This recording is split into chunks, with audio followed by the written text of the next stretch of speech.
So first I'll show you how to knot your threads. In theater, often we will sew with double threads. So we have threaded our needle and then we've made our two tails line up on the very end. And so I'll show you two different ways to tie your tails.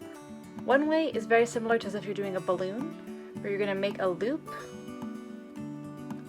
and you'll go through that loop with the tail with the working end of your threads 2, 3, 4 times, a few times to give a nice sense of bulk to your knot. If you only do it once, it'll pop right back through the fabric. And then as you tighten it, you can shimmy it down to the end of your threads. And then before you start sewing with it, you'll go ahead and trim off any excess thread, just to keep it nice and neat.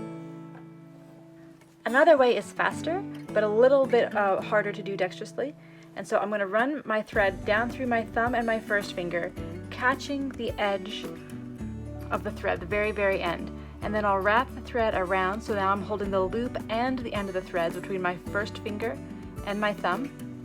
And I'll roll it with a little bit of pressure, and with a third finger I will scrape it down to create a bulky knot at the end. So it can go a lot faster. I'll show you that again in real time. Holding the end, make the loop, roll it down, and then scrape. So it can go fast, but it also makes for a bunchier knot. Then I'll just trim that tail. Anytime you start hand sewing, you'll put your knot on the wrong side or the inside of your fabric or your garment. And you can just pull and have your knot just here on the fabric, but sometimes if you pull too hard or if the fabric is pretty spongy, that knot can pop out. So we'll do a double locking stitch to start and end your hand working. So one way to do a double locking stitch is to put a small pig stitch through your fabric. If I flip to the right side, you'll see just a small flash of silver, and that's just your stitch length. A pig stitch is a very small stitch to the right side. So I've made a small pig stitch, and before I pull my needle through, I will take my thread and I'll wrap it around twice in the same direction. That way, as I hold my thumb on my fabric and I pull my needle through, that tension guides that knot down to the base of the fabric. And that's one way to do a double locking stitch. A second way to do a double locking stitch is I'll start the same way. I'll do that small pig stitch to hold my knot to the fabric, and then I'll make another little baby pig stitch and I'll pull my thread through, but before I pull it tight, I'll leave a small loop and I'll go through it twice in the same direction.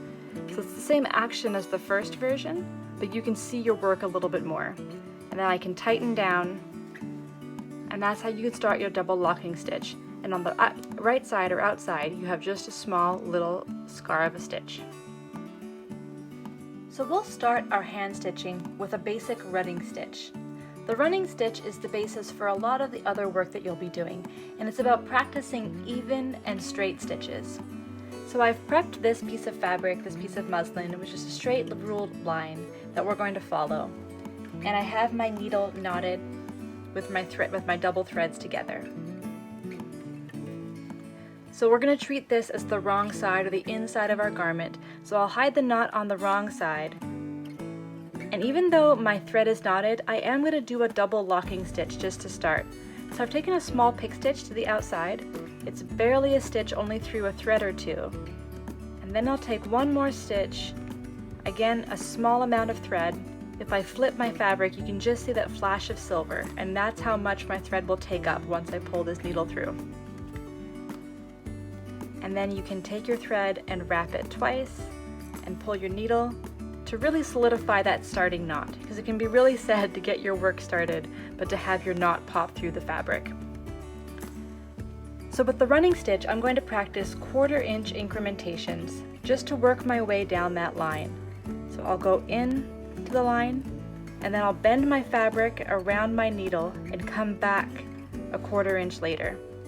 I find this easier than trying to stitch straight through, pull my needle, and negotiate back up. It can be hard to hit that line if you're not careful, but both are okay. You can take a stitch in 2 or 1 part.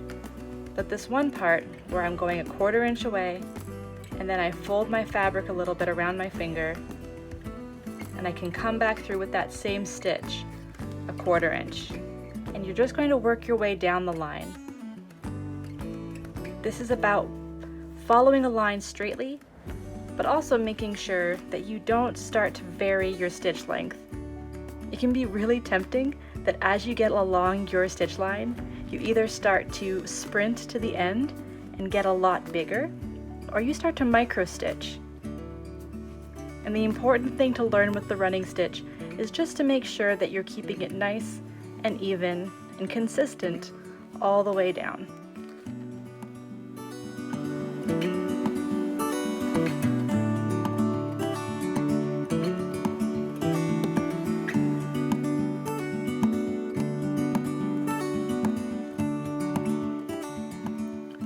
And once you get close, making sure that you have enough thread on your needle in order to finish off the double locking stitch. Usually a way to tell that is if you bend your needle backwards, you need to have at least as much thread as the length of your needle, plus a little bit to keep yourself sane.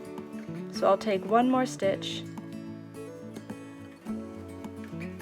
and then to finish, I'll make sure I haven't gathered up my fabric, that it's nice and straight. And I'll take a small pick stitch right near where I came out, and I'll make a loop, and I'll go through it twice in the same direction. And once that's nice and tight, you can trim your thread right close to the knot, but not so close that you end up cutting off that knot. And so the running stitch, from the inside you can see these 1/4 inch incrementations, and from the outside all you see is the stitch work, not the drawn line.